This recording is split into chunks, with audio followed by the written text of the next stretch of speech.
اس سال اگر آپ کو عربی نہ آئی تو آپ اپنے آپ سے سنسیئر نہیں ہیں. عربی کے بغیر آپ پھر کیا کریں گے؟ آپ مودودی کی تفسیر ہی پڑھیں گے نا، تقی عثمانی کی پڑھ لیں گے. وہ اللہ کا کلام نہیں ہے، وہ مودودی صاحب کا کلام ہے. اللہ کا کلام کا نام ہے قرآن. وہ خود کیوں نہیں پڑھے ہم؟ یہ ہمت کیوں نہیں ہمارے اندر؟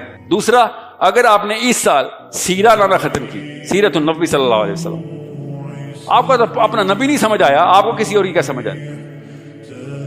جس نے سیرہ نہیں پڑھی ہوئی خدا را وہ قرآن کو ہاتھ نہ لگائے، کیونکہ قرآن پاک اصل میں سیرت النبی.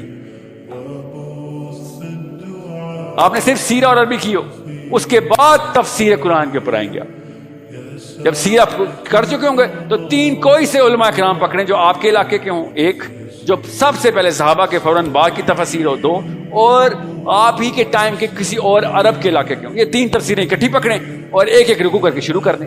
آپ کو صاف سمجھ آ جائے گی کہ کتنا بڑا کانٹرڈکٹری گیم ہے جس کے اندر میں نے اپنے آپ کو پلیس کر. بس اتنی سی بات، کتنی بڑی سائنس بتائی ہے میں نے آپ کو.